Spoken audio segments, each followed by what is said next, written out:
ہمارا دیش مہمانوں کا دیش ہے جو کہ انٹرنیشنل لیول پہ سب ماڈرن آج بھی ماڈرن روڈ بنے اس کو بحال نہیں کیے گئے.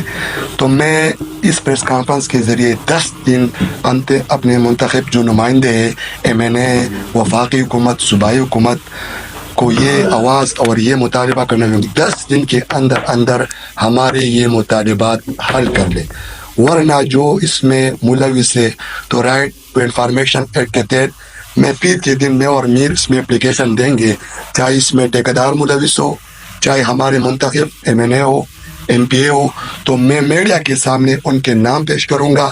آپ میڈیا والے بھی اس سواد کے فرزند ہے، ہم بھی ہے، ہم اس سواد کو اس طرح ویران ہونے نہیں دیں گے. اپنے جو حقوق ہے ہمارے تعلیم ہے، بیوٹیفیکیشن پہ جو گھپلے ہوئے بائی نیم میں عدالت کے ذریعے ان کی تمام تفصیل نکالوں گا، اور اپنے قوم کے معاونت کے لیے ہم وکلا ہر محاذ پہ ہر عدالت پہ فری اینڈ کاسٹ یہ مقدمہ اپنے قوم کے لڑیں گے.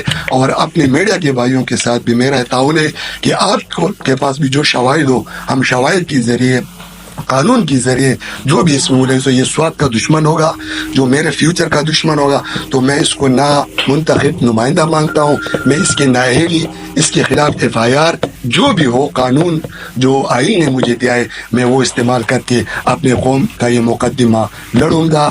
فری اینڈ کاسٹ لڑیں گے اور اس کے لیے احتجاج بھی کریں گے، میڈیا کے سامنے بھی جائیں گے. تو اس وجہ سے میں آپ سے یہ توقع رکھتا ہوں کہ میڈیا اس کے ساتھ ہمارے شانہ بشانہ کھڑے ہوئے، اور یہ معیشت، یہ سواد کا معیشت کے آپ کا بچوں کا معیشت کا مسئلہ ہے اور ہمارے پاس کچھ بھی نہیں ہے. بحیثیت یہ وکیل زه هغه خبر کوم چې یاره دا مونږ کم فورم ته ځو او مونږ د ریلیف څنګه ملاویږي، هغه خبرې کې تاسو میډیا والا مونږ سره کوآپریشن وکړئ، تاسو مونږ سره ودرېږئ. دا کلام زمونږ د قوم دا یو لوی هسټري ده، دا تاسو له ساتلی دی. که فرض که پاکستان کې یو میلمه بهر نه راشي، اولنې دلته ستاسو سواد ته راشي، اولنې تپوس دا کوي چې ما چکر لګو زه ستاسو ذهن کې به راځي کالام ته به ځو. دا زمونږ او ستاسو مشترکه یو حجره ده. دا کلام قوم چې دی اوس پورې تاسو ته وساتل، ریاستي ادارې او حکومتي ادارې دا کلام سره لګېدلې دي، او کلام کم قوم چې تاسو له ساتلی ستاسو یو مهمانخانه وه، نو هغه کلام هغه حیثیت نشته. دا دې نه مخکې هم یو ډسپیوټ ایریا وه، دا چترال هغه باچا وی دا زما ایریا دا ټریټوري د ما سره جنګېږي، یو دیر نواب وی دا ما سره جنګېږي، والي سواد چې راغی هغه خلکو سره کېناست، وایي تاسو څه غواړئ. کلام واحد داسې یو قوم دی چې هغې سره په کېناسته باندې کېږي. زمونږ مین ایجنډا دا ده چې څنګه زمونږ مشران وایي زمونږ 6 کیلومیټر روډ دی، هغه که وفاقي حکومت دی، هغه که صوبایي حکومت دی، هغه که یو عام یو کس دی هغه هم خپل فنډ نه جوړولی شي. دا دونه غټه ایشونه ده. دا انتظامیه او دا حکومت دا ټول د کلام پسې لګېدلی دي، و دا جایداد د ایریګیشن دی، دا جایداد د فارسټ دی، دا جایداد د لیډ کمیشن دی، او هغه په دې مسایلو کې نښتي. زه ستاسو په میډیا په ذریعه باندې دا یو پوینټ خامخا تاسو راوچت کړي چې کلام چې اوس سیټلمنټ روان دی، تاسو د دې مسلې نه د عوام سره کښېنئ. کم سیټلمنټ چې تاسو جوړېږي هغه کم پروسیجر دی، قانوني پروسیجر دی، هغې کې تاسو عوام سره کښېنئ. څنګه چې عوام وایي هغه شان به سیټلمنټ جوړېږي. تاسو د دې نه وځئ، موږ فوري طور باندې دا روډ چې دا اولنې ترجیحات بنیاد باندې دا 6 کیلومیټر دا روډ جوړ کړئ. هغې نه بعد زموږ مطالبه پرزور مطالبه دا ده چې تاسو عوام سیټلمنټ کوئ، تاسو عوام سره کښېنئ. دا د عوامو جایداد دی، د قومونو جایداد دی، دا د هغو په مرضۍ باندې کوم دا لیګل سیټلمنټ پروسیجر دی د هغه مطابق به جوړېږي. دا خبره ستاسو میډیا په ذریعه باندې خامخا دا یوه خبره وکړئ. نور تاسو زموږ سره چې کم فورم ته مونږ ځو، ستاسو میډیا په ذریعه باندې کې سپیشل زموږ سره تعاون وکړئ. کم فورم نه مونږ ته ریلیف ملاوي هغه فورم باندې مونږ ځو، تاسو به انشاءالله زموږ سره سپورټ کوئ.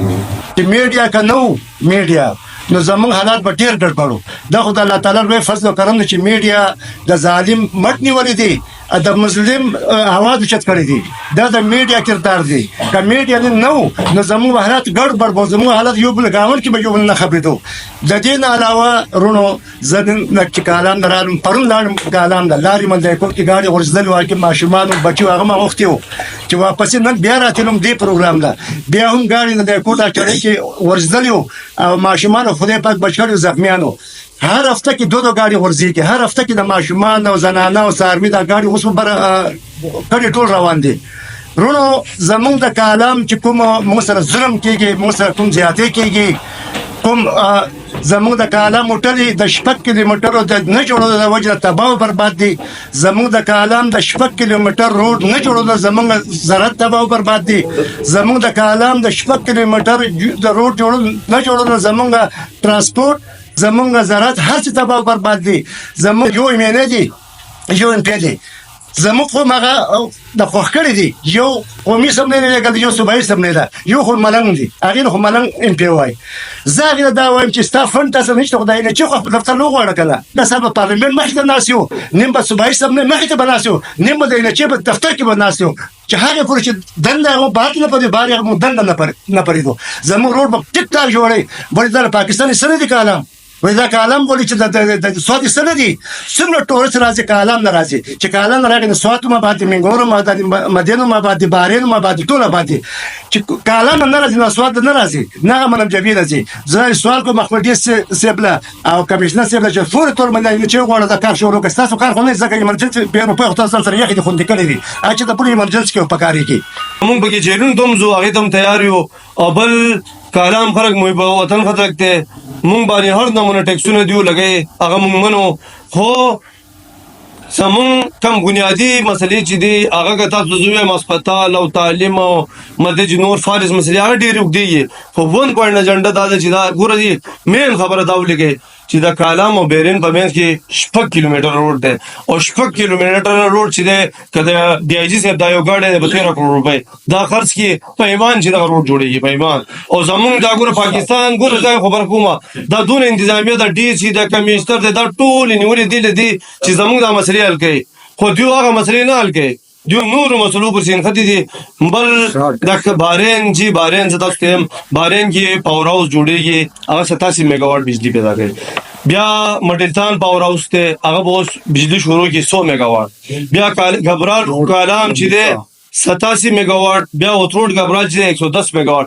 دا دونه بجلی ده چې دا ټوله صوبه چې دا کور کوي، دونه بجلی موږ جوړو. نو پکار دا نه ده چې د دې بنیاد کې موږ ته کوم بنیادي سہولت چې دی هغه ملا شي. نو زه سوال پرست کوم د ممبرانو نه او د عہدهدارانو نه ډېر یو عاجزانه درخواست کوم چې زمونږ د اواز نن دا یوت وته شاته وګورئ دا ټول 100-200 یوت راوته دي، دوی هم په دې وتې دي چې موږ ته څه راته عذاب شوي دي، زمونږ مریضان په هغې کې خدای شته چې تاسو به وجاړئ، زنانه پکې په ډیلیوري کیسونو کې څو زنانه وفات شوي دي. ټیک شو، زمونږ غم خادي موږ تېر راتلی نه شو. نو خدای دپاره دا د سوال دی، دا د ملګن ډیویژن سوال دی، خدای دپاره دا مسله هایلایټ کړئ او موږ دې عذاب نه دمه کوئ. مهرباني